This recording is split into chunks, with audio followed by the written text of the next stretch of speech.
الحمد للہ نحمده ونصلی علی رسولہ الکریم۔ آج ہم نے 26واں پارہ پڑھا ہے، رمضان 1446 ہجری 2025۔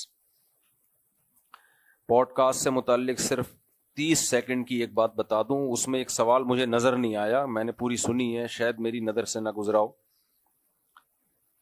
تو وہ پتہ نہیں ارشاد بھٹی صاحب سے غلطی سے رہ گیا ہے، یا کیونکہ انٹرویو بہت لمبا ہو گیا تھا اس لیے انہوں نے شاید ایک آدھ سوال نکال دیا ہوں۔ وہ مجھ سے یہ پوچھا تھا کہ شیخ الحدیث مولانا زکریا رحمۃ اللہ علیہ نے لکھا ہے کہ ہمارے والد صاحب ماں کی گود میں جب دودھ چھڑائے تو ایک پاؤ پارا حفظ کر چکے تھے، تو انہوں نے کہا آپ اس واقعے کو درست مانتے ہیں؟ میں نے کہا جی بالکل درست اس لیے مانتا ہوں کہ اس واقعے کو بیان کرنے والے قابل اعتماد ہیں اور واقعہ بھی ان کے گھر کا ہے۔ شیخ الحدیث مولانا زکریا رحمۃ اللہ علیہ کو ہمارے والد صاحب جانتے تھے، ہمارے والد صاحب نے حضرت شیخ الحدیث کے ساتھ، میرے والد صاحب کی بات کر رہا ہوں، وقت گزارا ہے، وہ ان کے تقوی، للہیت، ان کی عبادت کو بہت اچھی طرح جانتے نہیں تھے، دیکھا تھا، بلکہ علم مشاہدے پر مبنی تھا۔ اور صرف ایک ہمارے والد نہیں، والد صاحب بتاتے ہیں جب وہ اعتکاف میں بیٹھتے تھے تو مسجد میں پاؤں رکھنے کی جگہ نہیں ہوتی تھی، اور ان کی آپ بیتی میں بھی آپ ان کی عبادت کے واقعات دیکھیں۔ بہت عرصے تک وہ پاکستان اس لیے نہیں آ رہے تھے کہ تصویر کے جواز کی کوئی گنجائش ان کی سمجھ میں نہیں آ رہی تھی، بہت تقویٰ بہت تھا ان کے اندر۔ باقی یہ جو واقعہ ہے کہ والد صاحب نے 2 سال میں پاؤ پارا حفظ کر چکے تھے، تو ارشاد بھٹی صاحب نے جب مجھ سے پوچھا، میں نے ان کو جواب دیا کہ اس سے زیادہ عجیب واقعہ حدیث میں ہے کہ ماں کی گود میں ایک شخص نے گواہی دی، ایک بچے نے، شخص نے نہیں، بچے نے۔ حدیث میں آتا ہے پچھلی امتوں میں ایک شخص تھا جس پہ زنا کی جھوٹی تہمت لگ گئی، وہ عبادت گزار تھے بنی اسرائیل کے۔ ایک عورت کے ولد الزنا بچہ پیدا ہوا، اس نے بلی ڈال دی بزرگ کے اوپر کہ انہوں نے ان سے زنا ہوا ہے، تو لوگوں نے جا کے ان کا عبادت خانہ گرا دیا، توڑ پھوڑ دیا۔ تو اللہ تعالیٰ نے اس بچے کو زبان دی، ماں کی گود میں چند دن کا بچہ۔ وہ لوگ جب جمع ہوئے تو اس بچے نے کہا کہ جو میرا باپ ہے، یعنی ناجائز باپ، وہ فلاں چرواہا ہے، وہ یہ نہیں ہے۔ تو اب مجھے ایک بات بتاؤ، یہ اس بزرگ کی کرامت تھی یا نہیں تھی کہ اس کی پاک دامنی بیان کرنے کے لیے بچہ ماں کی گود میں بول رہا ہے، ایک بچہ بول رہا ہے ماں کی گود میں؟ تو جب ایک بچہ ماں کی گود میں بول سکتا ہے، جو کہ زیادہ مشکل کام ہے، کلیئر بول رہا ہے کہ وہ باپ ہے، یہ باپ نہیں ہے، حالانکہ بچے کو پتا ہوتا ہے میرا باپ کون ہے، تو بچے کو نہیں پتا ہوتا، تو یہ بچے کی بھی کرامت ہے کہ بچہ ماں کی گود میں بول رہا ہے کہ میرا باپ فلاں ہے۔ بچے کو کیسے پتا چل گیا؟ تو بار بار یہ بات کلیئر ہو جانی چاہیے کہ کرامت کا صدور اصل میں کس سے ہوتا ہے؟ اللہ سے۔ اللہ کے لیے سب ممکن ہے، اور یہ بچہ پیغمبر تھوڑی تھا، نہ اس کی ماں پیغمبر، بلکہ ماں نے تو زنا کیا ہے۔ ان بزرگ کی کرامت ہے کہ اللہ بچے کو ماں کی گود میں قوت گویائی عطا کر رہے ہیں، جبکہ شیخ الحدیث کا جو واقعہ ہے ان کے والد کا کہ ماں کی گود میں 2 سال میں ایک پاؤ پارا حفظ کر لیا، یہ تو رٹ رٹ کے سن کے بچہ کنٹینیو جب کوئی بات بار بار سن رہا ہوتا ہے، تو یہ تو سائنٹیفکلی ممکن بھی ہے کہ وہ رٹے رٹائے کلمات اپنی زبان سے نکال لے، یہ تو سائنٹیفکلی ممکن بھی ہے۔ تو اس کو کرامت ماننے میں کیا حرج ہے؟ پھر وہی بات ہے، جن کے یہاں بزرگ نہیں ہوتے ان کو یہ باتیں سمجھ میں نہیں آتی۔ ہم لوگ کا پورا سلسلہ ہے صحابہ تابعین سے لے کے سینہ بسینہ، اس لیے ہمارے ہاں کرامتوں کی بھرمار ہے۔ ہاں ہم یہ ضرور کہتے ہیں کہ کرامت کا ثبوت کسی مستند ذریعے سے ہونا چاہیے، ورنہ نہیں مانی جائے گی اس کو، اور جس کے سے صادر ہو اس کا بزرگ ہونا بھی ثابت ہونا چاہیے۔ اور تیسری بات یہ، بلکہ بزرگ ہونا بھی ضروری نہیں ہے، کسی بزرگ کی برات کا اعلان کے لیے بھی ہوتا ہے، وہ بچہ بزرگ تھوڑی تھا جو ماں کی گود میں بول رہا ہے۔ ثبوت اوتھینٹک ہونا چاہیے اس کا، اور قرآن و سنت کے خلاف کوئی بات نہ ہو اس میں، یعنی ان کرامتوں کو کے واقعات سنا کے آپ لوگوں کو قرآن و حدیث کے اگینسٹ نہ لے کے جا رہے ہوں۔ ہمیں لوگ یہ بھی کہتے ہیں یہ کرامتوں کے واقعات سنا کے لوگوں کو قرآن و سنت سے ہٹاتے ہیں، نا نا نا نا نا، کرامتوں کے واقعات سنا کے ہم لوگوں کو قرآن و سنت پہ ایمان پر مضبوط کرواتے ہیں، نہ کہ قرآن و سنت سے ہٹاتے ہیں۔ ہٹانا الگ چیز ہے، ہٹانے والے کیسے ہٹاتے ہیں؟ جب کرامتوں کے واقعات سناتے ہیں تو شرک پھیلاتے ہیں اس سے، بدعتیں پھیلاتے ہیں. وہ بولتے ہیں تم فلاں بزرگ جو قرآن و حدیث کے خلاف باتیں کرتے ہیں تم ان کو بزرگ نہیں مانتے, حالانکہ ان کے ہاتھ میں تو یہ کرامت صادری, حالانکہ ان کے ہاتھ میں تو یہ کرامت صادری. بھائی کسی کے بزرگ ہونے کے لیے کرامت نہیں ہوگی, بزرگ ہونے کے لیے قرآن و سنت پہ چلنا ضروری ہے. کسی کی کرامتیں دکھا کے ہمیں یہ ثابت کرو کہ اب ہم اس کی ہر بات کو ماننا شروع کر دیں, یہ نہیں ہوگا. جو بات قرآن و حدیث سے ثابت ہوگی مانی جائے گی, جو قرآن و حدیث کے اگینسٹ ہوگی رد کر دی جائے گی, چاہے کسی بزرگ کے ہاتھ پہ کروڑہ کرامتیں ہوں. فالو کس کو کرنا ہے؟ قرآن و سنت کو. یہی اعتدال والی رائے ہے اور ہمارے سب اکابر کی یہی رائے ہے. تو یہ کمپلیٹ ہو گیا. وہ انہوں نے, مجھے لگتا ہے کہ شاید لمبا ہو گیا تھا, بہت پوڈ کاسٹ بہت لمبی ہو گئی, تو شاید یہ نہیں ہے نا اس میں اس پوڈ کاسٹ میں, تو یہ شاید انہوں نے نکال دی اس خوف سے کہ بہت زیادہ طویل ہو گئی یہ بحث. تو مجھے یہ ایک امپورٹنٹ بات تھی, تو اس لیے میں نے اس کو مارکیٹ میں, کیونکہ یہ بات بھی سوشل میڈیا پہ چل رہی ہے اور اس کو بھی بہت اچھالا جاتا ہے کہ 2 سال میں دودھ کیسے پی لیا انہوں نے, 2 سال میں وہ حفظ کیسے کر لیا. اور کل میرے جو اپنے شیخ ہیں مفتی عبد الرحیم صاحب, انہوں نے اس سے ملتی جلتی کرامت اپنے گھر کی بتائی ہے, لیکن میں ابھی بتا نہیں رہا آپ لوگوں کو, وہ بھی اس سے ملتی جلتی ہے, لیکن اس لیے نہیں بتا رہے کہ بھائی ہم ان قصوں میں ڈالنا نہیں چاہتے آپ کو کہ ایک بحث چھڑ جائے کہ وہ بھائی مفتی طارق مسعود صاحب کے بزرگ کی بھی کرامت آ گئی سامنے, فلاں کے بھی کرامت آ گئی. تو میں نے اکثر و بیشتر اپنے واقعات میں, اپنے بیانات میں کرامتوں کے واقعات نہیں سناتا, اور ہمارے اکابر بھی نہیں. اب جو کتاب میں جب کرامتیں جمع ہوں گی پھر تو بھائی بہت ساری نا, وہ تو اکٹھی کر دی جائیں گی, تو اس سے تو پھر ایسا ہی لگتا ہے پوری امت میں کرامتیں ہی ہوتی رہی ہیں. وہ ایسا نہیں ہے, وہ مؤلف نے کیا کر دیا, ان سب کو ایک جگہ جمع کر دیا. چلو بھائی, آج ہم نے 26واں پارہ پڑھا ہے. کچھ ہمارے ساتھ بھی ہوئی ہیں کرامتیں, لیکن ہم بتاتے نہیں. میرے ساتھ بھی ہوئی ہیں, لیکن مجھے پتا ہے میں اعمال میں کتنا کمزور ہوں. میں اس لیے نہیں بتاتا کہ یار میرے جیسا نالائق آدمی کو لوگ نیک سمجھنا نہ شروع کر دیں کہیں, اس سے میرا بیڑا غرق ہونے کا خطرہ زیادہ ہے. تو اپنے اعمال تو پتا ہوتے ہیں انسان کو کہ ہم ہیں کتنے پانی میں, اور 2-4 کوئی ایسے کوئی بہت راکٹ سائنس کرامت نہیں ہے. کوئی آپ سمجھے کہ میں بھی تخت اٹھا کے لے آیا تھا اور جو ہے وہ, یا وہ کوئی اس طرح کے بہت کوئی راکٹ نہیں ہے, وہ اچنبے کا واقعہ ہی ہے. وہ عام طور پہ ایسا ہوتا نہیں ہے, لیکن میں اس لیے نہیں بیان کر رہا, ہمیں اپنی اوقات معلوم ہے, اور یہ بھی ہو سکتا ہے کہ کوئی اتفاق سے ایسا ہو گیا ہو, کیا خیال ہے, تو اس لیے ہم بیان نہیں کرتے. تو وجہ یہی ہے کہ ہمیں پتہ ہے ہم کتنے پانی میں. ہمیں لوگوں میں یہ شو کرو کہ ہم بہت نیک ہیں, جبکہ ہو نہیں, نارمل ہیں جتنے آپ لوگ ہیں. ایسا نہ ہو کہ ہم کوئی چرس پر پیتے ہیں چھپ کے, کہ آپ سمجھو کہ اچھا ہم تو آپ کو نیک سمجھ رہے تھے. جیسے آپ لوگ ہیں ویسے ہی کیا ہے ہم بھی ہیں. تو اور نیک بنا کے کرنا کیا ہے بھائی, حساب کس کو دینا ہے, اللہ کو. نیک نہیں ہوئے پھینٹی پڑے گی وہاں پہ صحیح ہے. اور اگر نیک نہ ہوئے, لوگوں نے نیک سمجھا, تو زیادہ خطرہ ہے پھینٹی پڑنے کا. اس لیے سیدھے سیدھے قرآن و سنت بیان کرو, ہم سب مل کے اس پہ چلنے کی کوشش کریں. کمی کوتاہی آج ہو تو سب مل کے معافی مانگیں. اس لیے ہم نے تو کبھی یہ کہا ہی نہیں ہمیں نیک سمجھو, کیونکہ ہمیں پتا ہے یہ بڑا خطرناک مسئلہ ہو جائے گا اگر مجھے نیک سمجھنا شروع کر دیا, اور خدا نخواستہ اللہ نہ کرے میری زبان سے کوئی غلط بات ہو گئی, میرے عمل سے کوئی غلط بات ہو گئی, تو پھر سب چوڑے میں آئیں گے, اور اللہ بھی پکڑے گا, اس دن تو بڑی باتیں کر رہا تھا تو. اس لیے بھائی سب وما ابرئ نفسی, پیغمبر نے کہہ دیا ہم اپنے نفس کو بری نہیں کرتے, تو ہم کس کھیت کی مولی ہیں. یہ وہی بات ہو گئی جو میں نے کہی تھی نا کہ حاکم ظالم ہو یا عادل ہو, ہم نے کرنا کیا ہے. اس کو لوگ کتنا غلط لے کے گئے. بھائی کرنا کیا ہے کا مطلب یہ ہے کہ ہم نے اطاعت تو بہرحال کرنی ہے جائز چیزوں میں حاکم کی, چاہے وہ نیک ہو چاہے وہ پرہیزگار ہو. اس سینس میں کہا ہے کہ کرنا کیا ہے. میں نے کیا ہوا, ہاں بچے ابھی بتا رہا ہوں یہ بات مکمل ہو جائے ابھی. تو کرنا کیا کا مطلب بغاوت تو ہم نے کرنی نہیں ہے, اور جائز چیزوں میں تو اس کی اطاعت کرنی ہے. تو اس تحقیق کی کیا ضرورت ہے کہ نیک ہے کہ برا ہے. ہاں الیکشن میں ایک تحقیق کرو کہ ووٹ کس کو دینا ہے.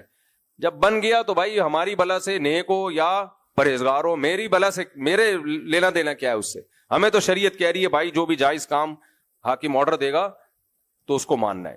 ابھی لوگ یہاں سیدنا حسین علیہ السلام کو رضی اللہ عنہ کو لے آتے ہیں کہ پھر حضرت حسین بھی خاموش بیٹھے رہتے. حضرت حسین خاموش ہی تھے, کوئی بغاوت کے لیے نہیں نکلے. کوفہ سے ان کو خط ملا, خطوط آئے کہ تفتیش احوال کے لیے آپ ان خطوط کی بیس پہ وہاں گئے ہیں, تفتیش کے لیے گئے ہیں, بغاوت کے لیے نہیں گئے ہیں.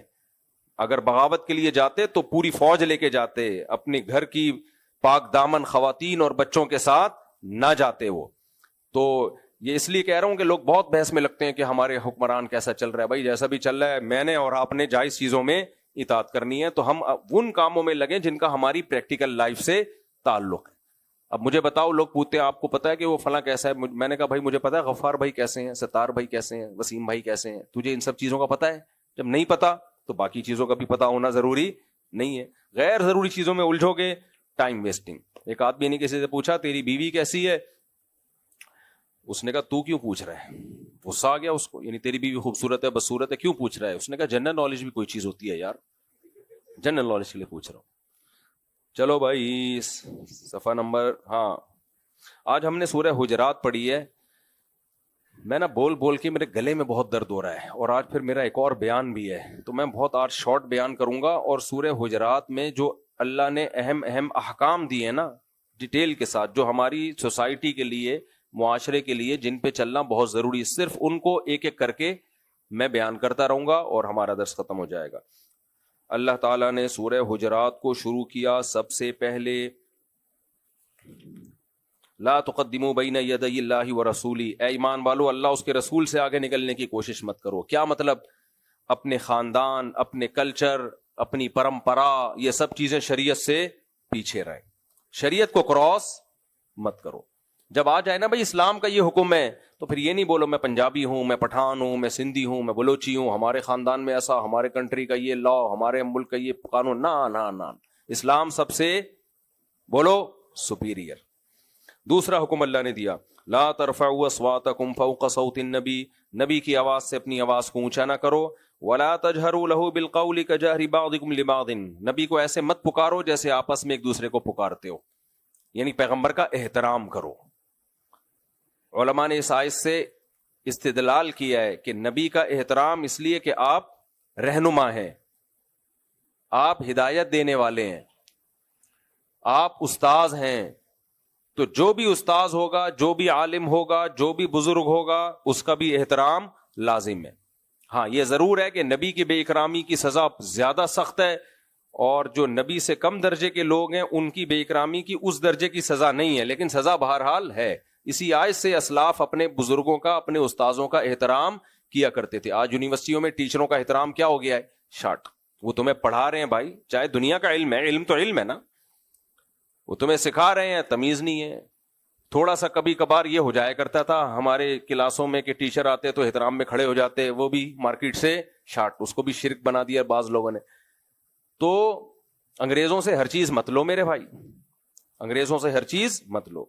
جو بھی ٹیچر ہے آپ کا اس کو رسپیکٹ دینا ضروری ہے. نبی بھی تو معلم تھے نا, ٹیچر تھے. تو اس آیت سے سب نے استدلال کیا کہ کوئی بھی معلم ہوگا آپ پر اس کا احترام لازم ہوگا. اسے بالکل ایسے نہ ہو ابے تبے سے بات, ابے اوے فزکس کے ٹیچر, ابے کیا بول رہا ہوں یار, تو بتا کیوں نہیں رہا. یا ٹیچروں کا نام لینا شروع کر دیں تو سر بولا کریں. ابھی نام ہو جائے گا, جمشید ذرا یہ بتانا, یہ جو آپ نے ایکویشن بتائی ہے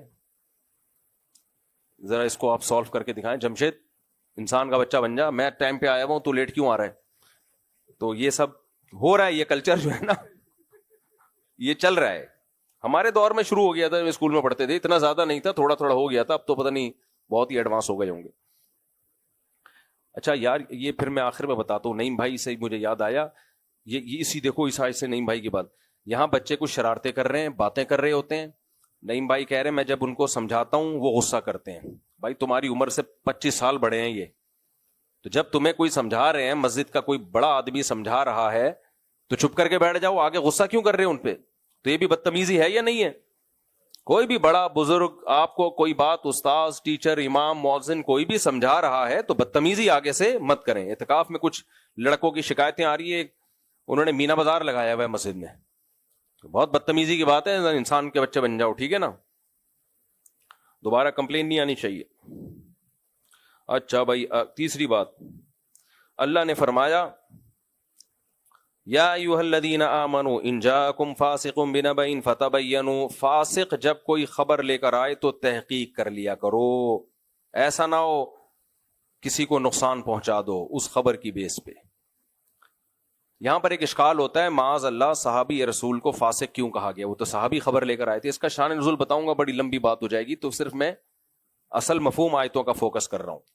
تو خوب سمجھ لو، فاسق ایک اصطلاحی ہوتا ہے، گناہ کبیرہ کا مرتکب، جو گناہ کبیرہ کرتا رہتا ہے، توبہ نہیں کرتا، یہ ایک فاسق، جس کو اصطلاح میں فاسق کہتے ہیں، جس کی حدیث بھی مقبول نہیں ہے، جس کی گواہی بھی مقبول نہیں ہے۔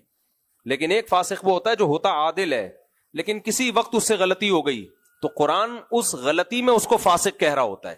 اس کی آسان مثال قرآن میں آتا ہے، قابیل نے حابیل کو قتل کیا، کیوں کیا؟ حابیل کی قربانی قبول ہو گئی، قابیل کی قربانی قبول نہیں ہوئی، تو حابیل نے قابیل سے کہا انما یتقبل اللہ من المتقین، کہ اللہ پرہیزگار لوگوں کی قربانی قبول کرتا ہے۔ اب آپ کو اشکال ہوگا، لو بھیا اس کا مطلب ہم اگر نیک نہیں ہیں تو بقرعید میں ہماری قربانی قبول نہیں ہوگی؟ نہ کیا مطلب؟ جو قربانی کرتے ہوئے پرہیزگاری کا مظاہرہ کر رہے ہوں، یعنی اللہ کی رضا کے لیے کر رہے ہوں، مخلوق کو دکھانے کے لیے نہیں کر رہے ہوں، وہ قطع نظر اس سے کہ ویسے پرسنل لائف میں کیا ہے وہ ایک الگ ہے، تو جو اس کام کے وقت متقی ہوگا اللہ کی رضا کے لیے۔ اور آسان مثال، قرآن کہتا ہے 3 طلاقیں دینا حرام ہے 28ویں پارے میں، مفہوم بیان کر رہا ہوں۔ آگے اللہ فرماتے ہیں وَمَن يَتَّقِ اللَّهَ يَجْعَل لَّهُ مَخْرَجًا، جو تقوی اختیار کرتا ہے اللہ اس کے لیے مصیبت سے نکلنے کا راستہ رکھتا ہے۔ تو کیا مطلب؟ تقوی سے کیا مراد ہے؟ طلاق دینے میں جو تقوی والی راہ پہ چلے گا، اکٹھی نہیں دے گا، تو مصیبت سے نکلنے کا راستہ بچے گا۔ تو متقی اور فاسق کہیں اصطلاحی ایک ٹرم کے معنی میں استعمال ہوتے ہیں، کہیں ٹرم کے معنی میں نہیں۔ عادل کو بھی قرآن فاسق کہہ سکتا ہے اور فاسق کو بھی متقی کہہ سکتا ہے کسی خاص معاملے میں۔ تو یہاں صحابی رسول عادل تھے، نیک تھے، پرہیزگار تھے، لیکن چونکہ پوری تحقیق کے بغیر انہوں نے خبر نقل کر دی تو اس معاملے میں قرآن نے ان کو فاسق کہا۔ اس کا یہ وہ والا فاسق نہیں ہے جو ہم جب کہتے ہیں کہ فلاں فاسق ہے، وہ کوئی بھی صحابی وہ فاسق نہیں تھے۔ سمجھتے ہو گے نہیں سمجھتے؟ تو قرآن کہہ رہا ہے جب بھی کوئی فاسق خبر لے کر آئے فتبینوا، تحقیق کر لیا کرو۔ اور سوشل میڈیا، انسٹاگرام، فیس بک، سب جھوٹی خبروں سے بھرے ہوئے ہیں، اور اب تو خبریں ایسی جھوٹی ہیں کہ فیک ویڈیوز، فیک استعفے، فیک پولیس بھی فیک، فوج بھی فیک، زرداری بھی فیک، نواز شریف بھی فیک، عمران خان بھی فیک۔ یہ پتہ ہی نہیں ہوتا کہ یہ جو بیان دے رہا ہے یہ دے رہا ہے یا پیچھے سے کچھ اے آئی کا سہارا لیا گیا ہے۔ اتنے جھوٹ پلوت میں بھائی آپ تجزیے کرنے بیٹھ جاؤ، بے وقوفی ہے یا نہیں ہے؟ تو لا ادری کہنا سیکھو۔ لا ادری کا مطلب ہمیں معلوم نہیں ہے، یہ سیکھ لو۔ جب تک تحقیق نہ ہو بولو بھائی مجھے نہیں پتا۔ تو یہ پوری اسٹیٹ اور ریاستیں اس طرح سے تباہ ہوئی ہیں، پوری اسٹیٹ اور ریاستیں میڈیا کی طاقت سے تباہ ہوئی ہیں، اتنا پروپیگنڈا میڈیا کے ذریعے۔ تبھی قرآن کیا کہتا ہے کہ منافق بھی میڈیا کا استعمال کرتے تھے اس وقت، جو بھی ان کے درمیان جو بھی کمیونیکیشن کا جو بھی ذریعہ ہوتا تھا وہ استعمال کرتے تھے۔ تبھی تو قرآن نے کہا ہے منافقوں نے ایسی مدینہ میں مسائل کھڑے کیے تھے کہ لَإِن لَّمْ يَنْتَهِ الْمُنَافِقُونَ وَالْمُرْجِفُونَ فِي الْمَدِينَةِ، فرمایا مدینہ میں، شہر مدینہ میں جو افواہیں پھیلانے والے اور غلط گائیڈ کرنے والے اگر یہ باز نہ آئے تو ہم ان سب کو قتل کریں گے، اتنی بڑی دھمکی آئی ہے۔ اب دیکھو مدینہ میں بھی پروپیگنڈے کامیاب ہوتے تھے، اس کا مطلب ہے تو ہم کس کھیت کی مولی ہیں؟ اس لیے انسٹاگرام، فیس بک پہ نا کارٹون بنا کے اور پھر یہ اس نے کیا، یہ اس نے کیا، یہ اس قتل اس نے کیا، یہ آپ کو کچھ نہیں پتا ہوتا۔ بعض دفعہ قتل ہی نہیں ہوتا اور ہم کہہ رہے ہوتے ہیں بندہ مر گیا، اوہ استغفر اللہ، یہ کیا ہو گیا۔ ایسے لوگوں کے الزام لگتے ہیں۔ ایک صاحب آئے، ان کی بچی پہ الزام لگا، بڑے آدمی تھے وہ، اب میں ان کا نام نہیں لیتا، ان کی بچی بکنی پہن کے وہ سوئمنگ پول میں سوئمنگ کر رہی تھی، امریکہ میں پتہ نہیں کینیڈا میں، کسی نے کہا اسلامی ملک کا سربراہ ہے اور اس کی بچی بکنی پہن کے سوئمنگ پول میں نہا رہی ہے، یہ دیکھو لعنت، یہ ہے وہ۔ 1.5-2 سال اس بات کو گزر گئے، بڑی لانتے مانتے دے دی، شاید میں نے بھی پارسل کر دی ہوگی 2-4۔ اس بندے سے ہماری ڈائریکٹ ملاقات ہوئی، میں نے کہا آپ کی بچی بکنی پہن کے، ہم لوگوں نے پوچھا کہ یہ کر رہی تھی، اس نے کہا خدا کی قسم میری بچی نہیں ہے کوئی، میری بیٹی ہے ہی نہیں۔ تو میں تو اتنا بھگت چکا ہوں نا, کیونکہ اب میں جب ظاہر ہے مشہور ہوتا ہے آدمی تو پھر اس کے ہر سطح پہ ملاقاتیں ہوتی ہیں, بہت ساری خبریں جھوٹی نکلی ہیں جن کی ہم نے کہا پھر آپ نے بیان کیوں نہیں دیا؟ کہہ رہے ہیں دھیان دیا چلا ہی نہیں, دیتے رہو بیٹھ کے بیان چلتا ہی نہیں. غلط چیز جنگل میں آگ کی طرح پھیلتی ہے. اب یہ جو میں نے پوڈ کاسٹ میں ریکارڈ کروایا یہ سب بیانات تو میں پہلے بھی دے چکا ہوں, چلے ہی نہیں. تو اس لیے بہت پروپیگنڈا, یہ سب بہت اہم آیت ہے. جب تک یقین نہ ہو, جب تک اپنی آنکھوں سے نہ دیکھ لو, یہ بہت مستند ذرائع سے خبر نہ پہنچے, اس وقت تک یقین مت کرو. اس کے میرے پاس بہت واقعات ہیں کہ کیسے اصل کیا تھا اور سنا کیا تھا, ان کو سناؤں گا, وقت بہت لمبا ہوگا. آگے اللہ تعالیٰ فرماتے ہیں وَإِن طَائِفَتَانِ مِنَ الْمُؤْمِنِينَ اقْتَتَلُوا فَأَصْلِحُوا بَيْنَهُمَا, مسلمانوں کی دو جماعتوں میں لڑائی ہو جائے تو ان دونوں کے درمیان صلح کراؤ. اس میں دو جماعتیں بھی ہیں, دو خاندان بھی ہیں, دو بھائی بھی ہیں, دو بہنیں بھی ہیں, ساس بہو بھی ہیں, داماد بہو بھی ہیں, داماد اور سسر بھی ہیں, اور میاں بیوی بھی ہیں, سب داخل ہیں اس میں. قرآن میں دوسرے مقام پہ بھی اللہ نے فرمایا لا خیر فی کثیر من نجواہم الا من امر بصدقۃ او معروف او اصلاح بین الناس, لوگوں کے درمیان کیا کرایا کرو؟ صلح. اور قرآن یہ بھی کہہ رہا ہے کہ اگر دونوں جماعتیں لڑ پڑیں, قتال کریں, تو دونوں جماعتوں کو قرآن مومن کہہ رہا ہے. تو اس سے پتہ چلتا ہے بھائی حضرت علی اور سیدنا معاویہ کی لڑائی میں دونوں کیا تھے؟ مومن. اور صحابہ اسی آیت کی روشنی میں ایک جماعت ایسی تھی جو دونوں کے درمیان صلح میں لگی ہوئی تھی. سمجھتے ہو کہ نہیں سمجھتے؟ میں نے اس سے کہنا تھا, کیا نام ہے یہ بھائی ارشاد بھٹی سے, کہ 2812 کا کیوں نہیں پوچھا تم نے؟ وہ نہیں پوچھا, اس پہ تو بالکل کلین بولڈ ہو جانا تھا جہلم والی سرکار نے, تو وہ نہیں پوچھا. دیکھتے ہیں دوبارہ کوئی موقع ملے تو 2812 بھی. اصل تو پوچھنے کی چیز یہ تھی 2812, اس میں جب جواب جاتا مزہ نہ آئے پیسے واپس. اچھا میرے بھائی انشاءاللہ, چلو میرے بھائی فَإِن فَاءَتْ فَأَصْلِحُوا بَيْنَهُمَا بِالْعَدْلِ وَأَقْسِطُوا, اللہ فرماتے ہیں ان کے درمیان, ہاں فَأَصْلِحُوا بَيْنَهُمَا, صلح کی کوشش کرو.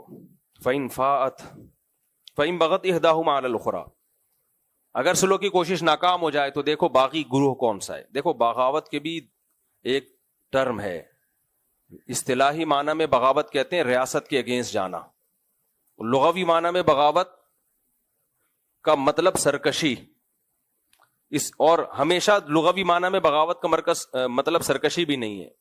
بعض دفعہ بغاوت کا مطلب یعنی یہ بغا یبغی کا مطلب چاہنا بھی ہے. یبغون فی الارض, جو چاہتے ہیں زمین میں, تو یبغون باغی بہت کثیر معنی میں. یہ اردو والا باغی ہمیشہ قرآن میں اردو والا باغی نہیں ہوتا, تو ان کمبختوں کو عربی بھی نہیں آتی ہے پر پھینکتے رہتے ہیں بس بیٹھ کے, کیا کریں. تو قرآن کہہ رہے اگر دونوں میں سے ایک پھر بغاوت کر رہی ہے تو فقاتلوا التی تبغی, تو جو باغی جماعت ہے اس سے قتال کرو, حتی تفیء الی امر اللہ, یہاں تک کہ وہ اللہ کے حکم کی طرف آ جائے.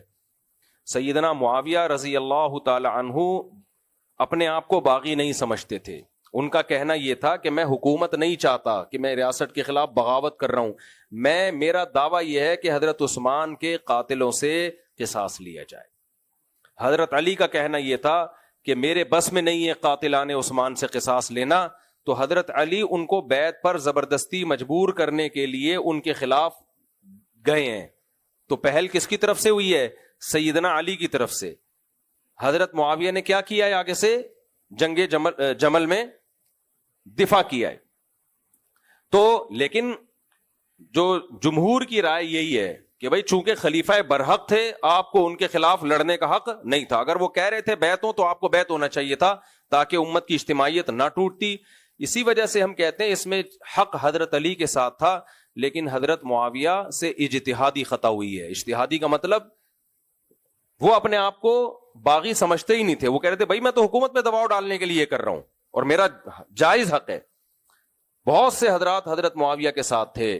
تو اگر یہ حضرت معاویہ کی غلطی اتنی بالکل کلیئر کٹ ہوتی کہ ہم اس کو اجتہادی نہ کہتے, تو شروع میں سیدہ عائشہ نے حضرت معاویہ کا ساتھ کیوں دیا؟ پھر اگرچہ بعد میں رجوع کیا, لیکن ساتھ دینا اس کی علامت ہے کہ غلطی کا غلط ہونا بالکل 2 اور 2 4 کی طرح واضح نہیں تھا. دیکھو چوری کا غلط ہونا بالکل 2 کی طرح واضح ہے. تو کیا یہ ممکن ہے سیدہ عائشہ معاذ اللہ نقل کفر چوری کریں اور بعد میں توبہ کر لیں؟ کیا ان سے ممکن ہے یہ؟ نہ. ان نفوس قدسیہ کو اللہ نے ایسے جرائم سے محفوظ رکھا ہوا تھا، کیونکہ چوری تو بالکل واضح ہے. تو ہم یہ نہیں کہہ سکتے سیدہ عائشہ سے یہ جرم ہو بعد میں کیا کر لیں توبہ. نہ بھائی، سیدہ عائشہ کا مقام بلند ہے اس سے. کوئی جھوٹ بولے معاذ اللہ بعد میں کر لیں توبہ، کیونکہ جھوٹ کا غلط ہونا 2 کی طرح ہے. حضرت معاویہ کا غلط ہونا 2 کی طرح نہیں تھا، اس لیے جنگ جمل میں حضرت عائشہ کس کے ساتھ تھیں؟ حضرت معاویہ کے ساتھ تھیں. اگرچہ بعد میں ان کو خیال ہوا کہ یہ غلط کیا میں نے، تو یہ خیال ہونا تو ٹھیک ہے، لیکن ساتھ دینا اس کی علامت ہے. وہ غلط ہونا اتنا واضح نہیں تھا، اس کی غلطی 2 کی طرح اگر ہوتا تو سیدہ عائشہ شروع میں ساتھ بھی نہ دیتی. اس وقت حضرت معاویہ کو حق پہ سمجھ رہی تھی. تو یہ غلطی ہے، لیکن اجتہادی غلطی ہے. سمجھتے ہو کہ نہیں سمجھتے؟ تو شریعت کا حکم یہی ہے کہ جو بھی حکومت کے وقت کے خلاف اٹھے گا، مسلح بغاوت کرے گا، اگر وہ اسٹیبل گورنمنٹ ہے کسی کنٹری کی اور پاورفل گورنمنٹ ہے اور باغیوں کے پاس اس لیول کی طاقت نہیں ہے، یا طاقت تو ہے لیکن فساد کا خطرہ زیادہ ہے، تو دونوں صورتوں میں شریعت حکم دیتی ہے ساتھ آپ نے حکومت کا دینا ہے باغیوں کے خلاف. اور ایسے باغیوں کو خوارج کہا جاتا ہے. حضرت علی کے دور میں یہ کھڑے ہوئے تھے. حضرت معاویہ کی جماعت کو خوارج کبھی بھی نہیں کہا گیا، کیونکہ وہ حکومت کے خلاف تلوار انہوں نے اٹھائی نہیں ہے، صرف دفاع کیا ہے اپنا. حضرت علی نے ان کو مجبور کیا کہ آپ بیعت ہوں اور اپنے مطالبے سے دستبردار ہوں، لیکن خوارج تو باقاعدہ حضرت علی کے خلاف تلوار اٹھا رہے تھے کہ ہم آپ کی حکومت کو، ریاست کو مانتے ہی نہیں ہیں. اور سیدنا علی کو آپ نے شہید بھی کیا تو مانتے ہی نہیں آپ کی ریاست کو. حضرت معاویہ تو تیار تھے ماننے کے لیے نا، اگر نہیں مانتے ہوتے تو ان سے پہلے ریاستوں کو کیوں مانا حضرت معاویہ نے؟ بس ایک مطالبہ تھا، بھائی حضرت عثمان کے قاتلوں سے قصاص، تو اس کا طریقہ یہ تھا ان پہ دباؤ ڈالا جائے. جبکہ خوارج جو تھے وہ تو اسٹیٹ کے خلاف، اسٹیٹ کو چیلنج کر رہے تھے، بغاوت کر رہے تھے. اس لیے حضرت علی کا رویہ سیدنا معاویہ کے معاملے میں نرم تھا، خوارج کے معاملے میں نرم نہیں تھا. تو اسٹیٹ کے خلاف جو بھی اس طرح اٹھتے ہیں، تلوار چلاتے ہیں، تو شریعت ان کو خوارج کہتی ہے. اور خوارج بڑے نیک سمجھے جاتے تھے. خوارج ایسے نہیں تھے کہ ایتھیس اور ملحد ٹائپ کے لوگ، وہ سارے مذہبی لوگ تھے، بات بات پہ قرآن کی آیتیں پڑھتے تھے. حضرت علی کا حکم ماننے سے انکار کیا، کہتے ہیں ان الحکم الا للہ، حکومت کس کی ہے؟ صرف اللہ کی. اس طرح کی باتیں ایسے، نمازیں ان کی، اور سر بھی منڈا کے رکھتے تھے، یعنی دنیا سے رغبت ہی نہیں تھی. تو پھر بھی ان کو بہت سخت ان کے ساتھ معاملات کیے گئے. تو ایسے خوارج آج بھی ہو سکتے ہیں.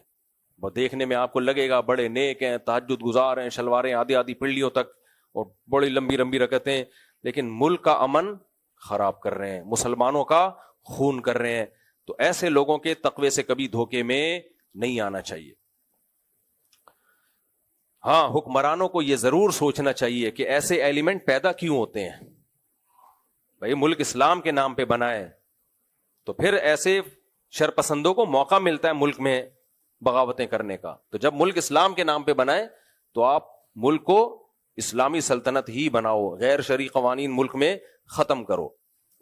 چلو بھائی ہم آگے چلتے ہیں. اللہ نے آگے ارشاد فرمایا، تو آپ کو بھی کبھی موقع ملے نا، 2 لڑ رہے ہو تو جا کے لڑائی کا ساتھ نہ دیا کرو، بلکہ سلو کا ساتھ دیا. کہتے ہیں نا ان دونوں لڑائیوں میں صرف لڑائی کے ساتھ ہوں.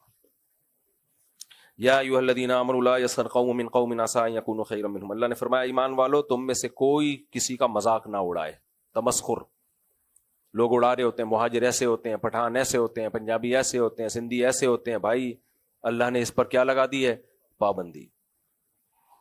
کون کیسا ہے یہ اللہ کو پتا ہے. فرمایا عسى ان یکونوا خیرا منهم، ہو سکتا ہے وہ تم سے بہتر ہو. آج تمہیں اس قوم میں ایک برائی نظر آ رہی ہے، لیکن ہو سکتا ہے اس میں وہ اچھائیاں ہوں جو تمہاری قوم میں نہ ہو. انسان اپنی قوم کی خوبیاں دیکھتا ہے، خامیاں نہیں دیکھتا. دوسری قوم کی خامیاں دیکھتا ہے، خوبیاں نہیں دیکھتا. تو اللہ نے کہا یہ چھوڑ دو. ایسے قوموں پہ لطیفے بنانا بھی جائز نہیں ہے، قوموں پہ جو لطیفے بنتے ہیں. آگے اللہ نے فرمایا ولا نساء من نساء، عورتیں بھی عورتوں کا مذاق نہ اڑائیں. اللہ نے قوم میں تو سب عورتیں خود بخود آ گئی نا، لیکن اللہ نے خواتین کو الگ سے اس لیے ذکر کیا کہ یہ کام خواتین میں جو بیان سن رہی ہیں ان کے, اللہ نے تو جو بیان سن رہی ہیں ان کو بھی شامل کیا ہے, تو میں کیسے کر دوں, خواتین میں تھوڑا زیادہ ہوتا ہے. کوئی موٹی ہے تو اس کا مذاق اڑانا, کوئی ٹھگنی ہے تو اس کو ٹھگنی ٹھگنی کہنا, کوئی ہدیہ بھیجا اس نے تو اس کے ہدیے میں عیب نکالنا, تو یہ بھی بہت غلط ہے. بھائی جس کو اللہ نے جیسا بنایا بس بنایا. اور یہ نندو بھابھیوں میں تو بے انتہا ہوتا ہے, اللہ کی پناہ. کوئی بیچاری شریف لڑکی کسی خاندان میں چلی جائے نا, اور اس کو تھوڑی تیز نندے اور بھابیاں مل جائیں, اس کو ڈپریشن سے قتل کر دیتی ہیں. ایسی آنکھیں مار مار کے نا, دیکھا جیسے میک اپ دیکھ رہی ہو اس کا, اپنے آپ کو پتہ نہیں کیا سمجھتی ہے, پورا ڈسٹیمپر کا ڈبہ لگا کے آ گئی ہے. اس طرح کی باتیں گھروں میں بہت چل رہی ہوتی ہیں. اس کو دیکھا ہنس ہنس کے, یہ لگتا ہے اس کا نیچرل اسٹائل نہیں ہے, اترا رہی ہے. تو یہ نہیں کیا کرو بھائی. اس سے جو بیچاری کمزور لڑکیاں ہوتی ہیں نا, وہ بہت دل پہ لے کے جا رہی ہوتی ہیں, اور یہ وہ جرائم ہے جو پکڑائی میں نہیں آتے. ایک طنز مارا نکل لی ہے. شوہر کو کیا پتا چلے گا جب وہ شام میں گھر آئے گا کہ میری بہنوں نے میری بیوی کے ساتھ کیا سلوک کیا ہے, کیا کیا باتیں کی ہے, کیا ٹاؤنٹنگ کی ہے, کیا ٹارچر کیا. یہ چیزیں نہ ریکارڈ میں آتی ہیں نہ سمجھانے پہ سمجھ میں آتی ہیں. تو جس پہ گزرتی ہیں اس کو پتا ہوتا ہے. تو ایسے کچوکے لگا رہے ہوتے ہیں. ایک صاحب نے بتایا کہ میری بہن جب گھر میں آتی ہے میرا اپنی بیوی کے ساتھ پھڈا ہوتا ہے. گھر میں بہن رہی ہے, پھڈا کس کے ساتھ ہو رہا ہے؟ کیوں؟ کچھ نہ کچھ الٹا سیدھا وہ بول کے جائے گی. میاں بیوی کی اپنی زندگی ہوتی ہے, ایک دوسرے کی خامیاں برداشت کر رہے ہوتے ہیں. آدمی کو بتایا میری بیوی میں اگر یہ خامی ہے تو یہ خوبی بھی ہے, کوئی بات نہیں یار, اب گزارا چلاؤ, بچوں کی ماں ہے, اب کیا میں. مفتی صاحب تو باتیں کرتے ہیں 4 شادیوں کی, ایک اتنی مشکل ہے, اور مفتی صاحب چھوڑ کے تھوڑی کہتے ہیں کہ طلاقیں دے کے کرو. تو لیکن اب جب بہن گھر میں آتی ہے وہ پھر وہ دیکھتی ہے کہ جو عیب مجھ میں نہیں ہے اس میں کیوں ہے. میں تو اپنے سسرال میں کپڑے بھی دھوتی ہوں, میں تو اپنے سسرال میں اپنے میاں کو ٹائم پہ پراٹھا بھی بنا کے دیتی ہوں, میں تو پراٹھا بھی ایسے نہیں بناتی جیسے ہی بناتی ہے. اور بھائی تو جو کچھ کرتی ہے نا اپنے سسرال میں جا کے کیا کر, ادھر آ کے تو کمنٹری نہ کیا کر. تو ہماری معلومات میں اضافہ, یہ گھر میں بتا دو, حقیقت بتاؤ, مذاق نہ سمجھو اس کو. طلاقیں ہوتی ہیں, زندگیاں برباد ہوتی ہیں. تم جو کرتی ہو وہاں کیا کرو, ادھر آ کے مت دیکھا کرو کہ کچن میں کیا ہو رہا ہے, پراٹھا کیسے بن رہا ہے کہ نہیں بن رہا ہے, ٹائم پہ بن رہا ہے نہیں بن رہا. چھوڑ دو یہ باتیں, بہت اچھی تم اپنی ساس کی خدمت کرتی ہو, بس کافی ہے. یہاں آ کے یہ باتیں مت دیا. ہوگا یہ کہ اس کے اندر جو خوبیاں ہوں گی وہ آ کے شیئر کرے گی, اور اس کے اندر جو خوبیاں ہوں گی وہ اس کو وہ دیکھے گی نہیں. بھائی کچھ کام یہ کر رہی ہوگی جو تو نہیں کر رہی ہوگی. بہت سے کام ایسے ہوں گے بھائی جو تیری بھابھی ہے وہ ہو سکتا ہے اس کے اندر بہت ساری خوبیاں ہوں, شکل ہی دیکھ لے, کمپیئر کر لے اپنے آپ کو اس سے. تو بہت ساری عین ممکن ہے بھائی اس میں خوبیاں ہوں جو آپ میں نہ ہوں. تو اس لیے آپ اپنی خوبیوں کو اس سے کمپیئر کر رہی ہو کہ میں یہ بھی کرتی ہوں, یہ تو یہ نہیں کرتی, میں یہ بھی کرتی ہوں. بھائی ہو سکتا ہے کچھ کام وہ کرتی ہو جو آپ نہ کرتی ہو. تو اس لیے قرآن کا حکم ہے عسیٰ ان یکن خیرا منہن. اللہ فرماتے ہیں عورتیں ایک دوسرے کا مذاق نہ اڑائیں, تمسخر نہ کریں. ہو سکتا ہے جس کو برا بھلا کہا جا رہا ہے, مذاق اڑایا جا رہا ہے, وہ تم سے بہتر ہو. اچھا بھائی, ولا تلمزوا انفسکم ولا تنابزوا بالالقاب. تانے مت دیا کرو اور برے ناموں سے ایک دوسرے کو مت پکارا کرو. چڑ بنا لینا, البتہ وہ چڑ جس سے دوسرے کو تکلیف نہیں ہو رہی, پھر وہ چڑ نہیں ہوتی. کچھ لوگوں کے نام مشہور ہو جاتے ہیں, ان کو اس سے کوئی غرض نہیں ہوتا. ہوتا نا ایک زمانے میں روزانہ اخبار میں آتا تھا فلاں لنگڑا مارا گیا, پولیس مقابلے ہوتے تھے دہشت گردوں سے, فلاں کاڑا مارا. اس کو کاڑا کہنے میں خوشی ہوتی تھی. یہ جتنے بڑے بڑے دہشت گرد ہیں یہ کہتے ہیں ہمارے نام کے ساتھ کچھ لگاؤ. اچھا, حاجی بھی بہت لوگوں کے نام کے ساتھ لگا ہوتا ہے. تو 3 ایسے میں لوگوں سے مختلف وقتوں میں ملا ہوں. ایک حاجی فلاں, میں نے کہا یار حاجی فلاں ماشاءاللہ بہت سارے حج کیے ہوں گے انہوں نے, وہ حاجی فلاں, وہ حاجی فلاں. اچھا, جب میں نے ان کے بارے میں پوچھا نا, یہ حاجی فلاں کیا کرتے ہیں؟ یہ ڈرگس کا یہ اسمگل کرتے ہیں, نشے کی جو چیزیں ہیں یہ کیا کرتے ہیں, ایک تو اسمگلنگ, اور وہ بھی کس کی؟ نام کیا ہے؟ فرض کر لو حاجی ستار, فرض کر لو. یہ کون ہے جی؟ یہ ہیروئن کہ ان کے پورے شپ میں ہیروئن بھر کے جاتی ہے. نام کیا ہے؟ حاجی عبد الغفار. ابے یار یہ جناب یہ کیا، یہ چرس جو ہے نا، چرس اس کا بزنس ہے ان کا. نام کیا ہے؟ حاجی عبد الستار. یہ نام میں فرضی لے رہا ہوں. تینوں کے نام کے ساتھ کیا لگا ہوا ہے؟ حاجی. صحیح ہے بھائی، تم صحیح ہو یار، چرس بانٹ رہے ہو پھر بھی تم کیا ہو. اور حلیہ بھی حاجیوں والا. ہاں صرف یہ نہیں، ایسے سفید ٹوپی، کاٹن کلف، لگ رہا ہے ابھی جمعے کی نماز پڑھنے کے لیے جا رہا ہے تیار. خیر چلو میرے بھائی، تو اللہ فرماتے ہیں وَلَا تَنَابَزُوا بِالْأَلْقَابِ، برے ناموں سے یاد نہ کیا کرو. آگے اللہ نے فرمایا اجتنبوا کثیرا من الظن، اے ایمان والو بدگمانی سے بچو. یہ بہت اہم آیتیں ہیں. اور ان بعض الظن اثم ولا تجسسوا ولا یغتب بعضکم بعضا. میرا خیال ہے میں کافی تھک گیا ہوں، اصل میں مجھ سے بولا نہیں جا رہا، میرے گلے میں بہت درد ہو رہا ہے، تو میں تھوڑا ریسٹ کروں گا، پھر میرا بھی ایک اور بیان ہے. آج ہم اس کو یہیں روکتے ہیں. باقی انشاءاللہ یہ بہت اہم صورت ہے، اس کو جلدی جلدی نہیں چلانا. اللہ عمل کی توفیق عطا فرمائے. حسن رمضان کی برکتیں چھا گئی، وہ حکمت ہر ایک سمت پھیلا گئی، زندگی کا سفر معتبر ہو گیا، فکر مرشد کا